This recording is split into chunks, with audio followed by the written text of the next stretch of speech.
멘탈력이란 아주 간단히 정의하면 역경 속에서 드러내는 내구력이라고 말할 수 있습니다. 우리가 흔히 말하는 근성과 비슷한 개념이지만 근성이 힘든 상황 속에서 버텨내는 성향을 가리킨다면 멘탈력은 마음의 상태를 의미해서 힘든 상황을 견뎌내는 것뿐만 아니라 역경을 바라보는 긍정적인 태도와 견해까지를 포함한 개념입니다. 오늘은 세계 최강 특수부대 네이비실의 멘탈 훈련법이라는 제목으로 멘탈이 강해지는 연습법에 대해 알아보겠습니다. 오늘의 내용을 통해 독자 여러분들 모두 멘탈력의 중요성을 이해하고 멘탈을 강하게 하는 방법을 익혀서 머지않아 강한 멘탈의 소유자가 되어보시기 바랍니다. 우리는 강한 멘탈에서 어떤 기대를 하는 것일까요? 구체적인 멘탈 훈련법에 앞서서 먼저 역경 앞에서 마음을 단단히 다져놓았을 때 오랫동안 누리게 될, 즉 강한 멘탈의 9가지 유익을 간단히 살펴보겠습니다. 1. 부정적인 감정을 효과적으로 다룰 수 있다.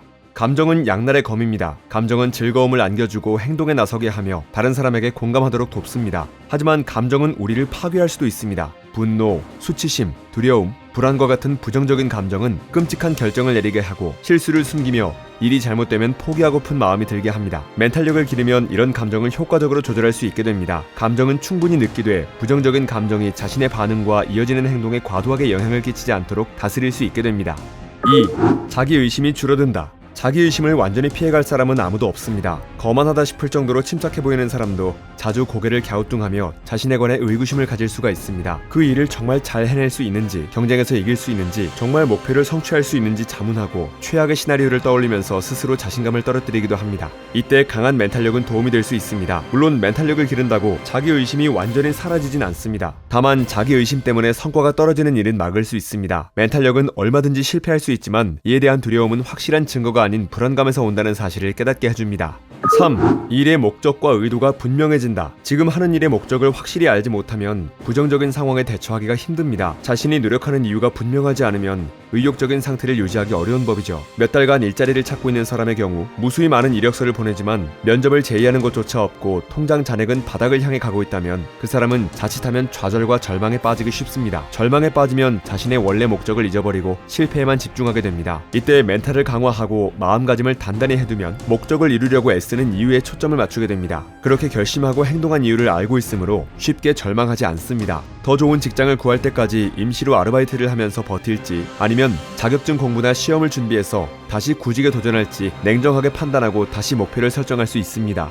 4. 스트레스를 관리할 수 있다. 스트레스는 실제든 가정이든 어떤 결과를 예상하는 데서 비롯됩니다. 무엇을 하든 여기에 성공과 실패가 달려있다는 압박감에서 스트레스가 생겨납니다. 이런 마음 상태에서는 일을 그르치면 뭔가 나쁜 일이 일어날 것만 같아집니다. 정신적인 힘을 기르면 이런 압박을 견딜 수 있습니다. 압박에 짓눌리지 않고 오히려 그 속에서도 의욕적이고 낙관적인 상태를 유지하게 하며 스트레스가 심한 상황에서도 자신의 능력을 신뢰하도록 도와줍니다. 5. 장애물 앞에서도 최고의 성과를 낸다. 최고의 성과는 마음가짐에서 나옵니다. 이 마음가짐은 실패에 반응하는 방식도 포함합니다. 의사든 요리사든 음악가든 일이 잘못되었을 때 어떻게 느끼고 반응하느냐가 고도의 수행력을 좌우하게 됩니다. 살다 보면 누구나 인생의 장애물이라 생각되는 어려운 일을 겪게 됩니다. 의욕적으로 잘 살다가도 주춤하게 만드는 그런 순간들을 마주할 때마다 쉽게 기운을 잃는다면 저조한 성과를 낼 수밖에 없겠죠. 나아가 자신의 잠재력도 충분히 발휘할 수 없을 것입니다. 멘탈력은 어떤 장애물에도 대비할 수 있게 만듭니다. 장애물을 만났다고 기운을 잃기보다는 단단한 자신감을 가지고 품위 있게 상황에 대처하게 합니다. 까다롭거나 예기치 못한 상황을 잘 이겨내고 난제를 극복하게 됩니다.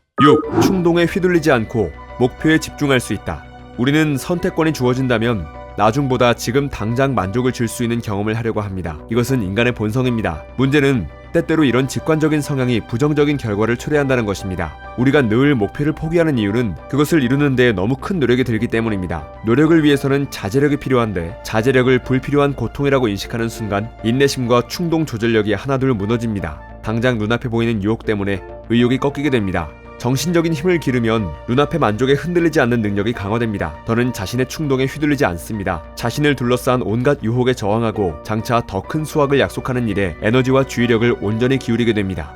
7. 대담하게 도전할 수 있다. 미지에 대한 두려움은 잠재력을 성취하는 데 흔히 나타나는 장애물입니다. 두려움은 여러 가지 형태로 나타나지만 우리 모두에게 가장 익숙한 형태는 과감하게 자신의 안전지대를 벗어나려 할 때 생겨나는 경계심입니다. 인간은 안락함과 예측 가능성에 어마어마한 가치를 부여합니다. 누군가는 뜻밖의 일과 자연스럽게 벌어지는 상황을 반긴다고 주장할지도 모르겠지만 사실 사람들은 대부분 습관의 동물입니다. 우리는 루틴을 따릅니다. 그래서 새로운 것을 시도한다는 생각은 우리를 주저하게 만듭니다. 미지의 것은 두려움을 안겨줍니다. 그런데 멘탈력은 바로 이 두려움을 깨뜨립니다. 멘탈력을 기르면 과감하게 자신의 안전지대를 벗어나 새로운 것을 시도할 용기가 생깁니다. 새로운 지식, 기술, 통찰력을 습득해 성장할 기회를 얻을 수 있게 됩니다. 8. 실패를 인생의 일부로 받아들인다. 실패는 인생의 불가피한 일부입니다. 무언가를 성취하려고 한다면 언제나 실패를 먼저 겪을 수밖에 없습니다. 그런데 대다수 사람은 실패를 피하려고 애를 씁니다. 실패하면 자신의 이미지가 나빠지고 가치가 하락한다고 생각합니다. 그래서 위험을 무릅쓰거나 실수할 만한 상황을 피해버립니다. 심적 회복력은 모든 노력에 따르는 잠재적 결과로서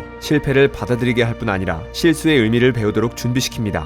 실패했다고 이미지와 가치가 비난받는다고 여기는 것이 아니라 이를 계기로 행동을 바로잡으면 다음번에는 더 나은 성과를 거둘 거라고 믿게 되는 것이죠. 9. 기꺼이 놓아버리는 용기가 생긴다. 우리는 자신에게 정서적 고통을 초래한 일들을 오래 기억하며 붙잡고 있곤 합니다. 끔찍한 결과를 불러왔던 실수, 타인이 저지른 무례함, 먼 과거에 내린 후회스러운 결정이 모두 그런 예입니다. 이런 과거를 너무 오래 붙잡고 있으면 스스로 자신을 부정적으로 규정하며 그 부정적 규정을 자기 정체성의 일부로 만들어버립니다. 이렇게 되면 늘 자신감 없는 삶을 살게 됩니다. 그런데 멘탈력을 기르면 과거의 고통을 놓아버리겠다는 의지가 커집니다. 후회 속에 눌러앉기보다 이를 발판으로 꾸준한 성장을 꾀하는 것이 낫다는 걸 알게 됩니다. 모든 실수가 하나의 교훈이 되어 통찰력을 안겨줍니다. 궁극적으로 모든 일에 나름의 목적이 있었다는 사실을 깨닫고 나면 과거의 일은 그대로 남겨두고 앞으로 나아갈 수 있습니다. 강한 멘탈력은 우리 삶에 이렇게 다양한 유익을 가져다 줍니다. 그렇다면 멘탈력을 갖춘 사람들은 어떤 사람들일까? 어떻게 하면 배울 수 있을까에 대해 이야기해보겠습니다. 미 해군 특수부대 네이비실의 요원이 되려면 총 62주간의 혹독한 훈련 과정을 마쳐야 합니다. 훈련 과정은 일주일간 잠을 자지 않는 극한의 고통을 겪어야 하는 등 가장 강한 사람들을 제외하고 모두 속가내도록 까다롭게 구성되어 있습니다. 그래서 전체 과정을 통과하는 비율은 훈련생 7명당 1명에 불과합니다. 흔히 네이비실 요원이라면 탄탄한 체력을 다져야 임무와 연관된 난제들을 해결할 수 있다고 생각하는 사람이 많습니다. 그들의 임무가 까다롭기 그지없으니 말이죠. 그러나 정작 그들에게 가장 우선시되는 것은 육체적인 훈련이 아니라 정신적인 훈련입니다. 물론 강인한 멘탈을 기르기 위한 훈련이 두려움 그 자체를 없애주지는 않습니다. 네이비실 요원들도 다른 모든 사람처럼 두려움을 느낍니다.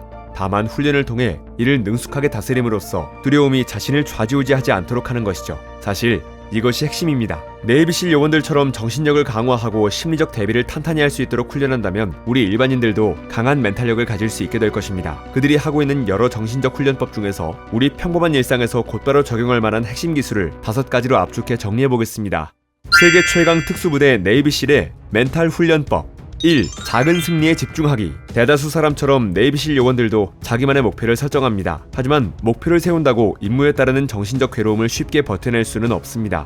강한 멘탈을 유지하고 목표를 성취하기 위해 그들은 세분화를 연습합니다. 즉, 큰 목표들을 자잘한 목표로 나누는 것입니다. 이를테면 32km 달리기를 완주하는 데 집중하기보다는 저 앞에 보이는 나무까지 도달하려고 애를 씁니다. 그 나무에 다다르면 이번엔 눈앞에 보이는 언덕을 오르는 데 집중하죠. 목표한 거리를 완주할 때까지 이런 식으로 해나갑니다. 우리의 삶에 어떻게 적용하면 좋을까요? 회사에서 내년 사업을 위한 중요한 프로젝트 발표를 맡았다고 해보죠. 대표부터 임원들이 줄줄이 들어와 우리의 입만 쳐다보는 자리입니다. 생각만 해도 식은땀이 나겠지만 일단 배운 대로 전체 업무를 자잘한 단계로 나누는 것으로 시작합니다. 주제 선정, 내용 작성, 슬라이드 준비, 청중들의 질문 대비 등을 포함해 각 단계를 적어 세분화한 뒤 하나씩 차분하게 준비해가는 것입니다. 하나하나의 작은 승리에 집중하다 보면 어느새 전체가 깔끔하게 마무리되는 경험, 즉 위대한 승리를 하게 될 것입니다. 2.